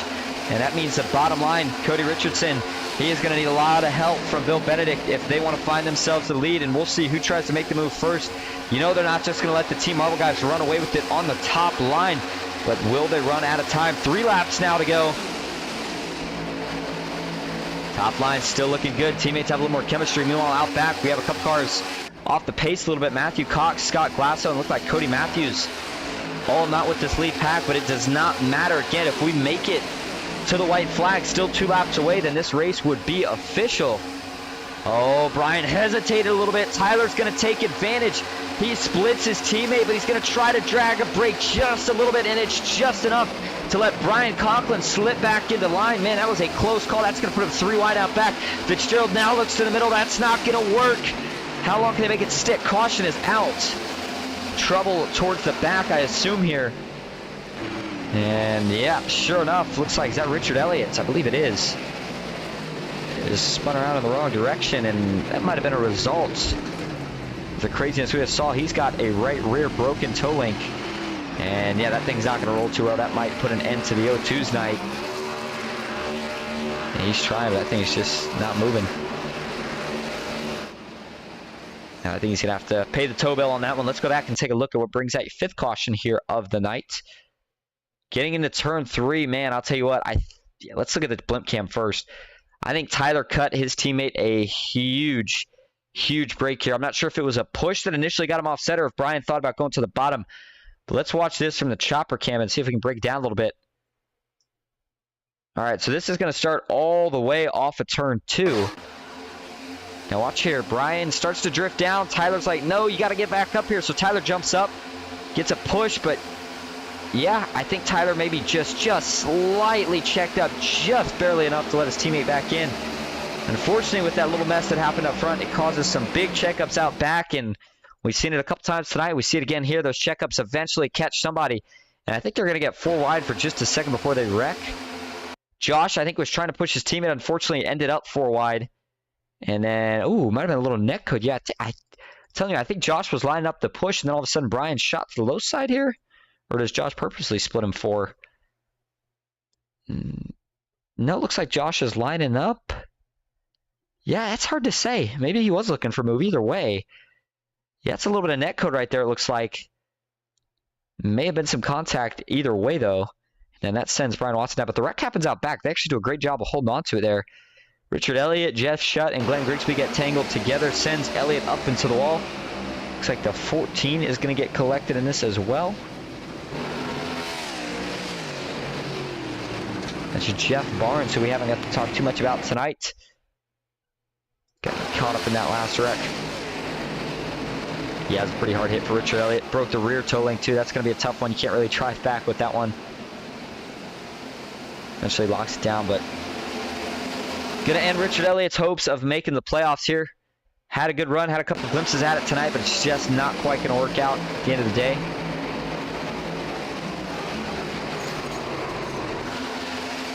Take one more look at it here from the wall cam.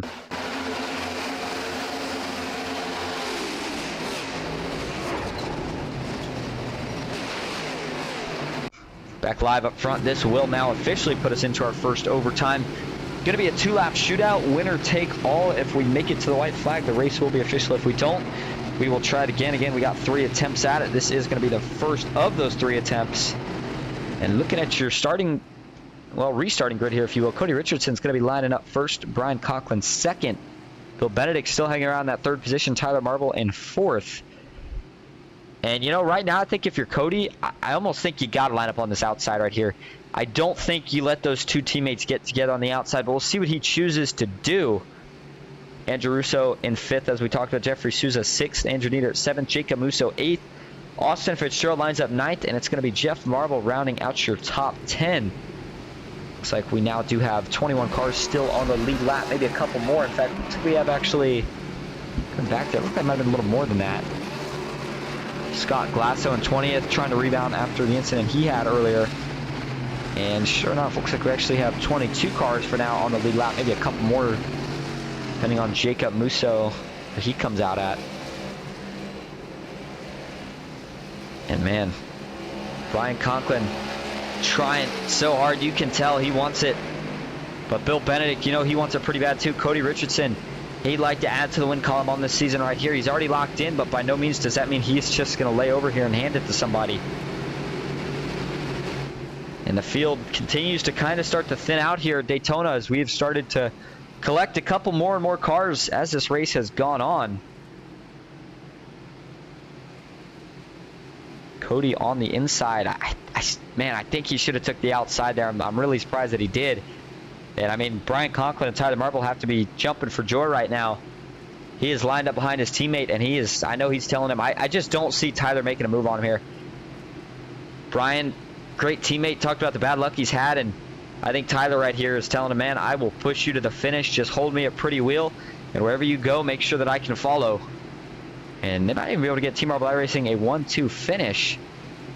Behind them, though, Jeffrey Souza, him and Jacob Musso, both watch for them to maybe try to drop either to the middle or high lane, depending on if one of them get left open.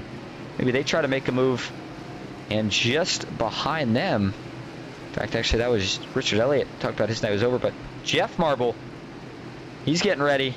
Can he maybe make a run here to the finish? You see him back in that 15 car, about 5 rows back, starting in the 11th position. But again, it's 2 laps to make it happen, so you have got to go and get all you can get here right off the start. Any waiting, any delaying, you're not going to be able to make as many positions as you want. And in these next gens, you can block pretty aggressive and they can take it, so we'll see how these guys decide to sort it out. 2-lap shootout in the final race before the playoffs. Green flag is back in the air at Daytona. Good start for the inside, but here comes the outside with a run pretty quick through the triable. Tyler Marble trying to get locked onto his teammate and going to try to stick to his back bumper for as long as possible. If you are Cody Richardson right here, what do you do? He's got the run. Does he jump to the top or does he stick to the bottom? Going to be a tough choice here. You can tell the 46 is thinking about it. He's going to have to jump off of 2 if he wants to do so. No move yet. The outside, in fact, starting to fade a little bit just for a minute now. Does that open the door for Bill Benedict to maybe take it 3 wide? Quickly starts to get closed is now Brian Conklin. Cody Richardson opens the bottom. He's going to get split. Now he jumps to the top. Makes the block work. Tyler Marble gets spun into the back. He's going to go back into the middle of the pack. Jacob Musso gets collected. Caution is back out. It looks like the 95 and the 48, maybe the only 2 cars collected. Oh, that was close. Tyler caught it just in time there. And that is going to now bring out your 6th caution here of the night. And that will send us into our 2nd overtime. That was an odd look. I'll tell you what, it almost looked like there may have been some netcode involved in this, but it very well may have been contact. It was just weird. It almost looked like live. The car kind of jumped. And this starts, again, everything usually here at Daytona starts with something. It's like a cause and effect. And usually that cause and effect has to do with a stack up. Here you go. Cody Richardson getting a big push, and he says, actually, he doesn't. You know what? That was a phenomenal move here from Bill Benedict. I'll tell you what. I don't know if this was by design or what, but watch what Bill Benedict does right here. And let's back this up a little more. This is something different. I have not seen this in a while. It almost looks like the 90. He gets on the back bumper here, and he's slowly pushing and leading Cody up to the middle. And then once he gets high enough to leave him a lane, he darts right back down to the bottom. That puts Cody in the middle. Cody quickly jumps to the top, and he does make the block stick in time. It's borderline, but he was able to make it work. Unfortunately, just behind that little bit of checkup caused by it. See, Jeffrey Souza is, he's going to make contact. Gets into the left rear of Tyler Marble. That sends Tyler spinning into the middle of the pack. Most people escape, but unfortunately, Jacob Musso, who had committed to the top, doesn't. Wow. Jeff Marble does make a little contact, but overall not too bad. Joshua Watson, another wicked save. And, oh, that was a close call for Scott Glasso. Man, oh, man. Let's take a couple more looks at it here. Jacob already had some damage, but this time I think it's going to finish him off. You saw the hood fly off. You will have to see. And then, man, that was a really, really close call there when Tyler Marble pulled up the track. I did not think that was going to end too well. Luckily, they were able to, or Tyler was able to recognize just before he pulled up that there was a car coming, and he was able to put on the brakes. Watch this. This gets really, really close right here. Oh, man, I think that was either Johnny McCulchuk or Jeff Shutt. One more look at it here.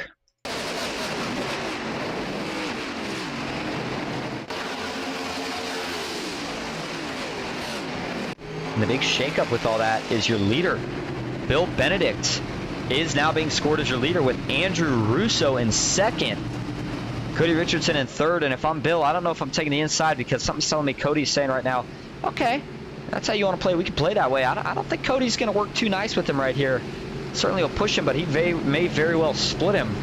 We'll see how that all pans out. Andrew Nieder up to fourth. Brian Conklin still in the top 5, but definitely going to hinder his chances now. Austin, especially without a teammate. Austin Fitzgerald in 6th, Jared Bundy 7th, Jeffrey Souza in 8th, Brian Watson 9th, and Jeff Marble rounding out your top 10. We are going to take our final commercial break here of the night. We will be back just in time for the green flag. Stick with us here on Ghost Racing Network. Ghost Racing Network now has merch. Go to grnmerch.com to browse our selections from stickers to custom-made by request hoodies and shirts. If you've ever wanted to support Ghost Racing Network outside of YouTube, here's your chance. Ghost Racing Network, for the scary side of iRacing.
Back live at the World Center of Racing for the Daytona Summer 200 and the season finale for the FastTrack Sim Racing Cup Series, presented by the Alloy Wheel Repair Specialist, getting ready for overtime number 2.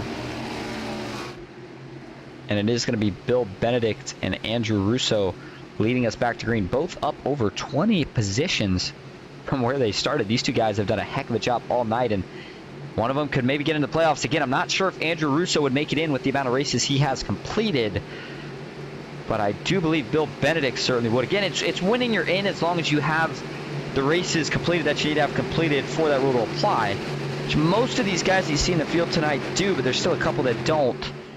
Matthew Cox being one of those, got a win earlier this season, but wasn't going to be able to complete enough races for that. Nonetheless, back into the restart zone and up to the start-finish line. Green flag is back in the air. It's another pretty even restart. This time looks like the outside gets another pretty good jump. Andrew Nieder for Team Watson Racing. He is going to push the daylights out of the 88, but on the bottom, here's a surge. Cody Richardson and Bill Benedict. And I'm surprised that Bill took the bottom, especially knowing that he made such an aggressive move on Cody on that last run. We'll see how Cody fares with him this time. Cody knows he's into the playoffs. We'll see, does he decide to play nice with one of the drivers looking to get in or not? Middle's wide open. The question is who is going to take it first.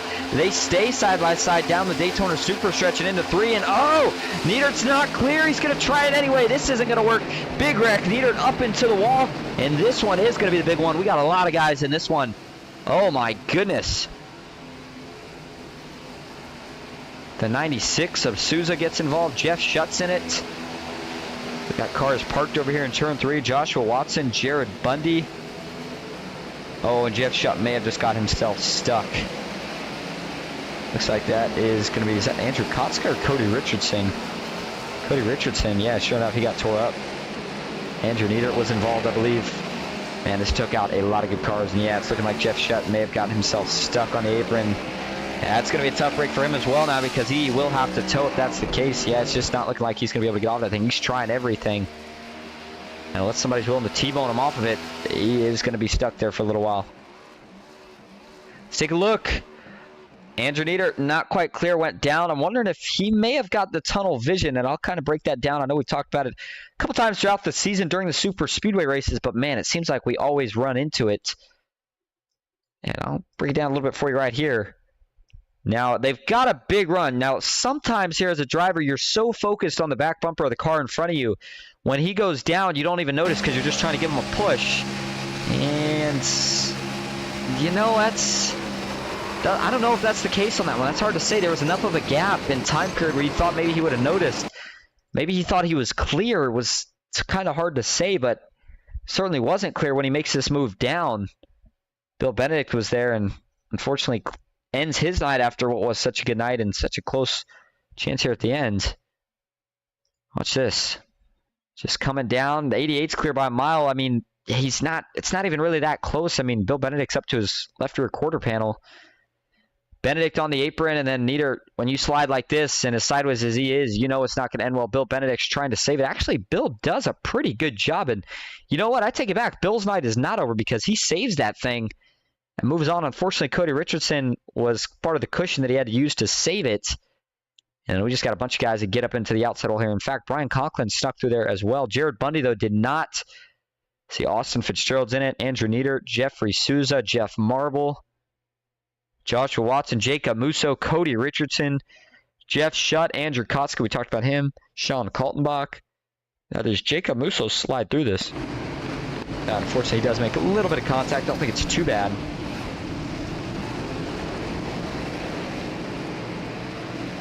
Definitely our biggest wreck here of the night.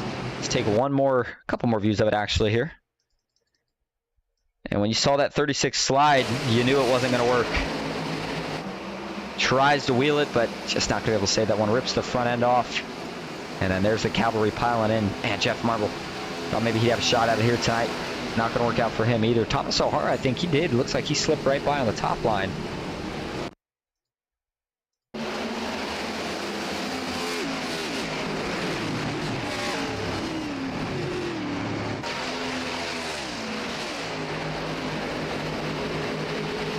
All right, so this will now officially put us into our third and final overtime. Hoping that we can finish this race under green, especially with, I mean, the racing itself up to the end here was really good. Then we had that caution with Scott Glasso, and since then, it's gotten really chaotic and messy. But, I mean, you know, at the end of the day, it's kind of what you expect at a track like Daytona, especially when it's the regular season finale. Joe Williamson says this is a mess. Certainly got to agree, Joe, but hey, still got a chance for a good finish, so we are going to be optimistic here. Jeff Marble looks to be pretty banged up in that 15 machine, but looks like he's just going to stay out here and try to see what he can gather up. We do get the one to go signal, so we are going to line back up and get ready here. Andrew Russo leading the way. Bill Benedict now to second, so he'll start on the outside. Brian Conklin and Jeff Marble going to be starting in row 2. We'll see how well Jeff can push with some of the damage he's got. Jeffrey Souza in 5th, Andrew Kotska 6th. Matthew Cox back in 7th, Scott Glasso 8th, Thomas O'Hara in 9th, and Danny Gutierrez rounding out your top 10. But if we get this view wind out a little bit more, you can see, actually, you know what, I don't like that view. Let's go back to this. Here we go.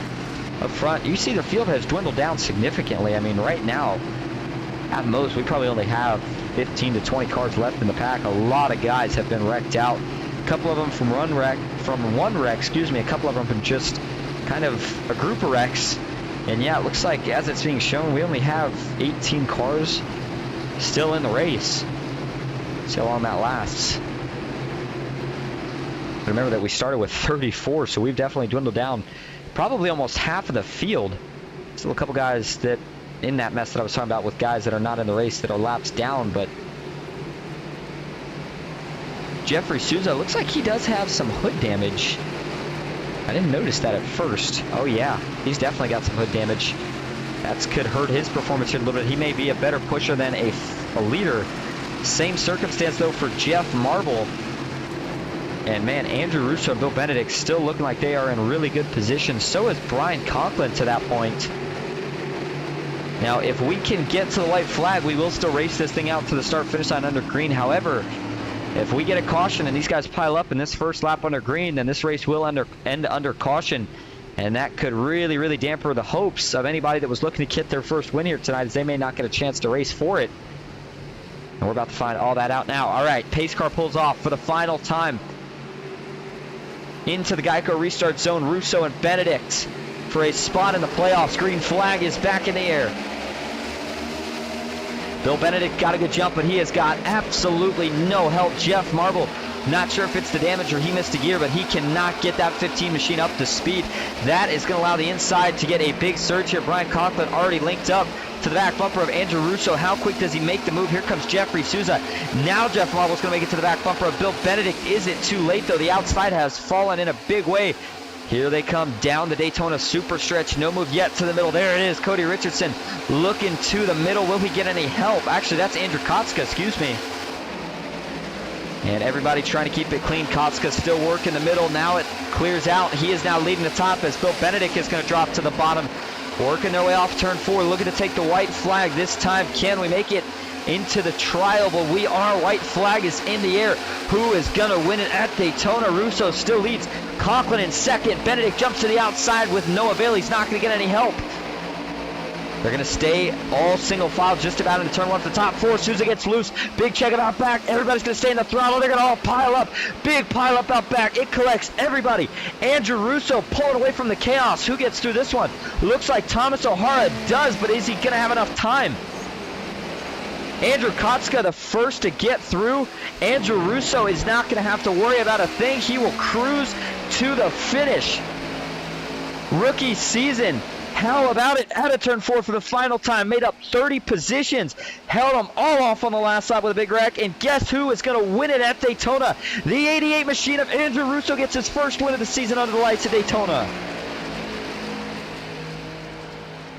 And how about it? Not sure if it'll quite get him into the playoffs.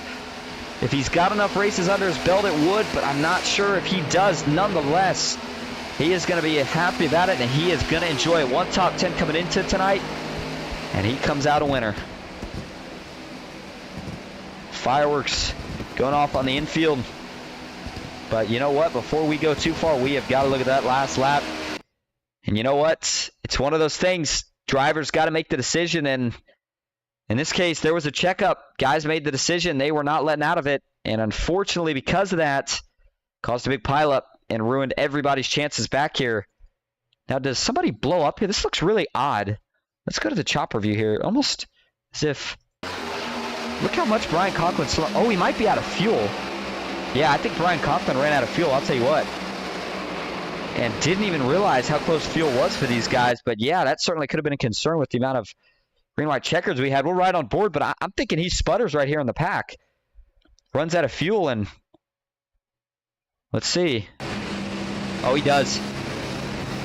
He's sputtering. Yeah, he's sputtering, ladies and gentlemen. That is what that causes this initial checkup. Let's see, where does he start sputtering at here?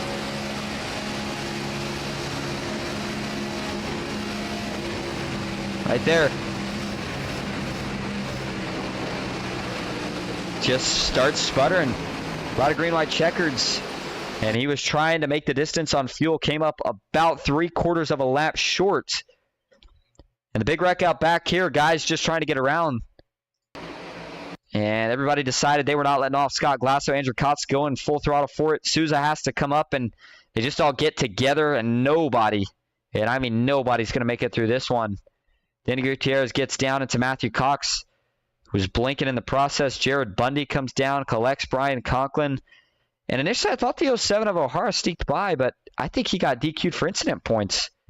We forget about that sometimes here, but I think that's what happens to Thomas O'Hara here, maybe?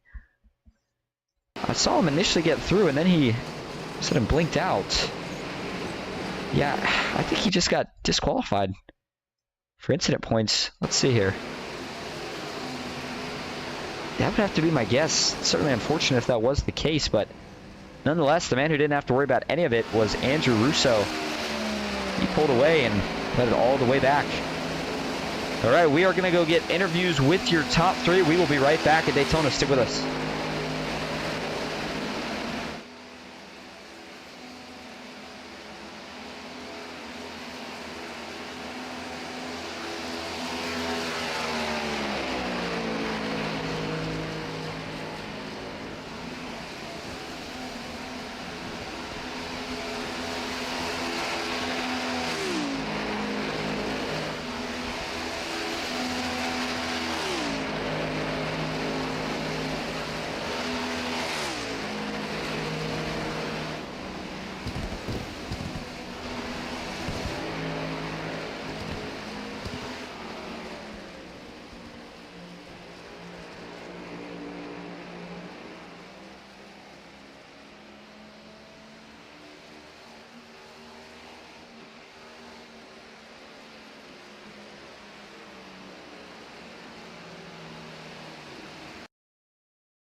Back live at Daytona International Speedway as your winner, Andrew Russo, burns it down. We are going to get a quick word here with third place finisher Jeff Marble. Jeff, this is all set up at the booth. You got a copy? Yes, sir. How are you? Good. Well, I'll tell you what, man. It was a crazy race to round things out. We saw a good amount of green flag racing there until the end. Things got a little chaotic, and through all the chaos, got caught up in a couple wrecks, and you still bring it home third. Yeah, I'm more bummed that Brian Conklin ran out of fuel there. We had no idea. We just assumed we were like, we're all good. And he's like, guys, I'm spitting and sputtering on the last lap. And I'm like, oh, get out of the lane, get out of the lane. Try to get out of the lane, and looks like people got spooked. I don't know. But anyways, yeah, I don't know. I felt like I had the tandem drafting just isn't there like it used to be. As you know from previous play tracks, I am really, really good at tandem pushing. And I think iRacing must have done something that they didn't tell anybody about, because we were literally losing speed when I latched onto somebody's bumper. So lack of transparency on their end, I guess, unless I totally missed it. But anyways, yeah, P3, disappointed the last 20 laps as a league owner. That's the stuff I don't want to see. Hopefully we'll get this stuff cleaned up for the playoffs, put on a good show for you and the fans out there. Me as to keep people around wanting to race here and not race under yellow. That's my primary concern, is keep everybody in the league happy, so they keep coming back. And that's the kind of stuff that scares people away, and I don't want that to happen. So I mean, if I have to take a good hard look at the roster, that's what I'll have to do. But enough with my rants. Congratulations to Andrew. Jared, I believe that's his best finish of the year. Congratulations to him. And I hate it for Brian Conklin. He was going to be in. He didn't need to win to get in, but we still want to get the guy a win. And it sucks that he ran out of gas. We had no idea. I think I was like about ready to run out with like one to go myself. So we didn't really factor in all them green, white checkers. So it is what it is. Good finish nonetheless. Before we let you go tonight, is there anyone you'd like to thank or shout out? First and foremost, I'd like to give a shout out to Todd Shiro and Ryan Shiro. Todd had some major surgery the other day, and he's in the hospital resting. And he was probably watching the broadcast, and I'm sure he was. And he wanted his wife to bring the rig to the hospital with him. Of course, that ain't gonna happen. But our thoughts with the Shiro family. That's first and foremost. And I hope to see Todd and Ryan back on the racetrack soon. And, of course, Alloy Wheel Repair Specialist out of Richmond, Virginia, Ghost Racing Network, Sim Racer Hub, Capital Auto Group, iRacingIFlag.com. If I forgot anybody, I apologize. And off to Darlington next week. All right, we'll see you then. Thanks for talking to us. All right, thank you. All right, that leads us to second place finisher Jared Bundy. Jared, this is all set in the booth. You got a copy? I do. First time getting to talk to you here this season, and it comes in the season finale at Daytona. You've had the speed in a lot of races. You certainly had the speed in a couple chances tonight. Didn't quite work out, but tell us about that last lap and how you were able to bring home a second-place finish. Man, I couldn't even tell you. Everybody just kind of stopped right in front of me, and I even got caught up in it. I was sideways through the grass, and I got back going, and I'm asking my spotter, I'm like, what position am I in? And we didn't even know because there was so many people, lap cars and all that around me, and come across the line at P2. I'm like, oh, okay, I guess I'll take that. But, not necessarily the way I would want to win it that way, or not win it, but get P2 that way. I would rather race people for it, but it is what it is. All right, well, we head to Darlington next week for one of the No Bull 5 races. Darlington, definitely the complete opposite of the kind of racing we saw here tonight. What are you expecting for it? Hopefully a lot of give and take. That's a track where that's very, very important. I always joke around and say it's got half a groove to race on. So I guess we'll see what happens. Yeah, it certainly seems like that. Hey, before we let you go, though, tonight, is there anyone you'd like to thank or shout out? Shout out to the sponsor of the car, Wounded Warrior Project. You've put on the broadcast, Jeff and Tyler, putting the league together. I've had an absolute blast doing this. I think that should be it. All right. Thanks again for talking to us. Congrats on the second place finish. We'll see you next week. Thank you. And now we're going to bring up your winner, Andrew Russo. Andrew, this is all stuff at the booth. You got a copy. Hey, how's it going, man?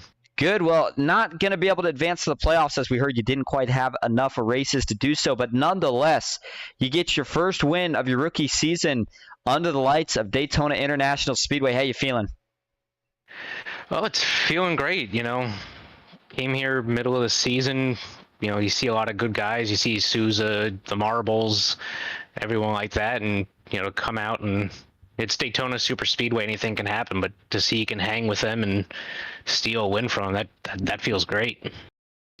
Well, now with this win, you join one of the other rookies that has a win this season, Matthew Cox, and that's going to put you in the race for Rookie of the Year.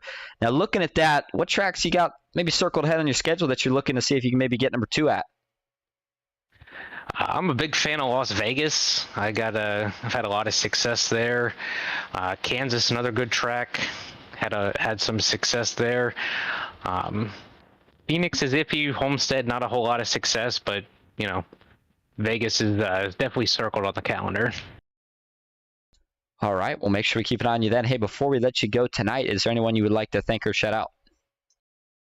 I'd just like to thank everyone at Triad Racing for bringing me on, Stin Analyzer, Souza Media, all the sponsors, giving me a chance here, and glad we could put them in the spotlight. Absolutely. Thanks again for talking to us, and congrats on your first win of the season tonight. Andrew Russo, your winner at Daytona. Thank you, sir. Have a good one. All right. We slide him back on down. Taking a look at your race results here tonight, we just got done talking to your top 3. Andrew Russo wins it. Second place, Jared Bundy, Jeff Marble, third, Bill Benedict in fourth. Alan Pajari comes home fifth, Jeffrey Souza in sixth, Sean Kaltenbach seventh, Danny Gutierrez in eighth, Andrew Kotska ninth, Brian Conklin rounding out your top 10.